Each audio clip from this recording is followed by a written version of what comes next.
Bonjour à tous, Ludovic Leclerc, votre analyste pour budgetinvestor.be. Voici la mise à jour en vidéo de mon avis concernant les actifs corrélés au dollar US pour la semaine du 22 août en collaboration avec FXM sur la plateforme TradingView. D'abord, l'information sur les risques. Vous savez que le marché comporte des risques de perte et n'est pas adapté à tous les profils d'investisseurs. C'est à vous-même d'évaluer vos propres risques. Cette vidéo n'est pas là pour vous conseiller dans vos opérations. La seule chose que je peux vous conseiller, c'est d'utiliser des comptes démo par exemple chez FXM, pour tester vos stratégies et voir si celles-ci fonctionnent.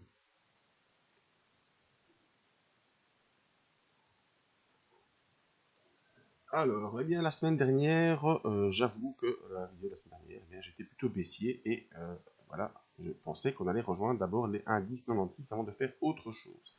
J'avais aussi signalé qu'il fallait surveiller la sortie de la bande verte là de notre fourchette de Andrews et surveiller le contact avec les 1,1223.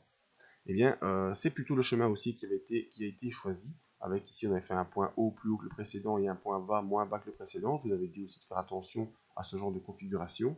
Et voilà, lundi, petite hésitation, on reste dans la bande verte. Et ensuite, mardi, vous voyez qu'on sort complètement de la bande verte et qu'on va toucher le haut de la bande de Bollinger supérieure. Et on a franchi les 1,1223. À partir de ce moment-là, ben, la configuration baissière est complètement annulée. Et on a fait un point haut plus haut que les précédents. Et donc, on devrait continuer la poursuite. D'autant plus que on sort de notre fourchette de Andrews baissière par le haut, donc cette tendance baissière est bel et bien morte. Est-ce qu'on va arriver à... Ah.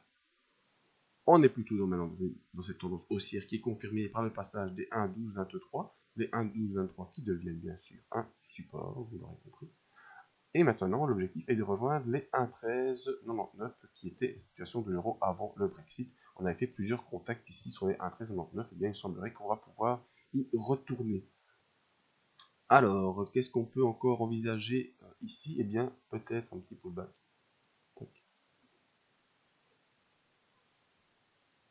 Avant le contact des 1,1399. Donc, à surveiller maintenant, on a en support les 1,1223 et en objectif les 1,1399 avec cette semaine qui a pris beaucoup de points de l'euro par rapport au dollar. Donc attention à une possibilité de petite consolidation, peut-être pas jusqu'au support, mais en tout cas peut-être jusque là, la M7 là qui est ici en bleu, avant une nouvelle accélération en direction des 1,1399 qui sont maintenant à surveiller et qui était, je vous dis, la situation de l'euro avant le Brexit. Alors, sur l'or, l'or était bel et bien en attente. Voilà, cette semaine n'a pas fait mieux que la semaine précédente. On est toujours sur le support des 1338 $. Vous voyez que cette semaine a été un petit peu haussière. À chaque fois qu'on essaie de franchir la zone des 1350, on est rejeté. Vous voyez, à chaque fois les bougies s'écrasent malgré qu'on monte, on monte presque jusqu'au 1360 et puis on clôture bien en dessous des 1350. Sauf jeudi où on a essayé vraiment de partir, mais là on a été rejeté le vendredi avec une clôture en dessous des moyennes mobiles. Vous voyez, moyennes mobiles qui sont en train de latéraliser, les bandes de Bollinger qui ne sont pas ouvertes. On est un peu dans la même situation que sur le SP500 si vous regardez la vidéo des indices. On est ici coincé dans ce range compris entre 1338 et 1365, et seule une sortie par le haut ou par le bas nous permettra de viser l'objectif suivant, c'est-à-dire soit 1400 par le haut ou soit 1300 par le bas. Donc à surveiller l'évolution de l'or dans la semaine prochaine, voir si on accélère plutôt vers le haut ou plutôt vers le bas. Au niveau des indicateurs, vous voyez, on est neutre sur le RSI et le MACD, bon, il n'est pas agrandi, mais on est plus proche des zéros. Donc les indicateurs ne peuvent pas nous aider ici. On attend vraiment un signal graphique qui permettrait de poursuivre. Alors essayons de voir si avec une fourchette on peut mieux s'en sortir. Le point le plus bas. Non, ça ne nous aide pas.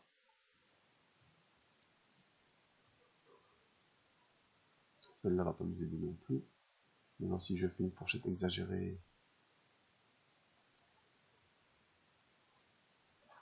ça ne nous aide pas non plus. Donc on est vraiment sans tendance en latéralisation sur l'or. Et il faut attendre donc un mouvement d'accélération par le haut ou par le bas. Par contre, le pétrole, déjà la semaine dernière, je vous avais prévenu qu'on aurait un fort potentiel d'accélération. Et vous voyez, cette semaine a été vraiment très axée d'accélération, vraiment une accélération importante. Donc maintenant, on était revenu sur des zones ici proches des 50 $. On devrait normalement latéraliser parce qu'on a fait quasiment 1, 2, 3, 4 sorties de bande de Bollinger. Donc ça va se calmer un petit peu avant de pouvoir réaccélérer. Ça c'est quasiment certain.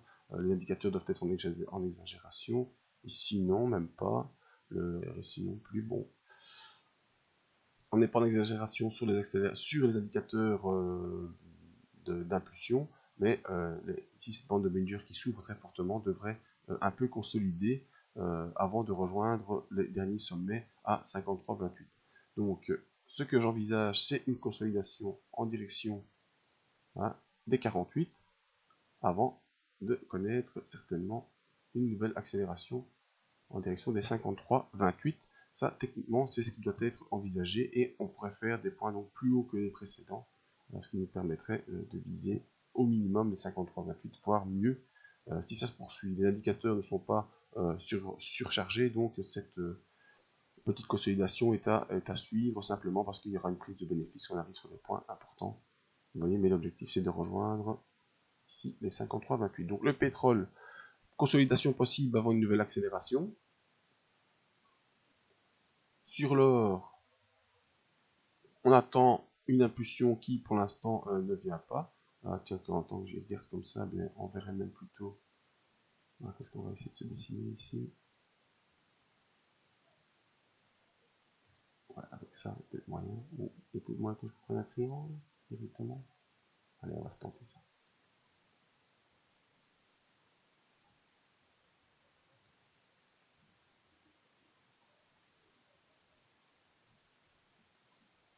Je suis dans les données. Ça va pas, faut que je descende mon truc. Ouais, je chipote un petit peu.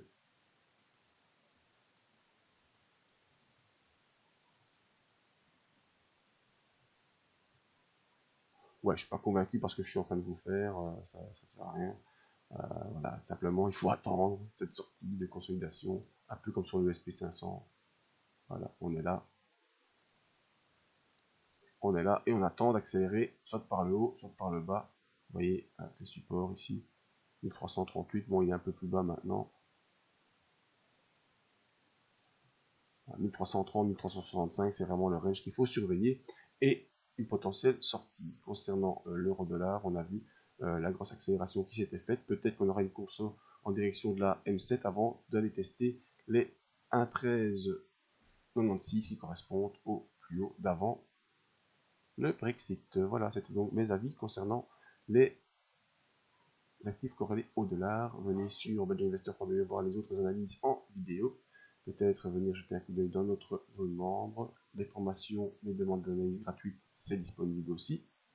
Et pour ne rien rater des news, des analyses et des promos, venez vous inscrire sur notre mailing list. Merci à tous, à bientôt.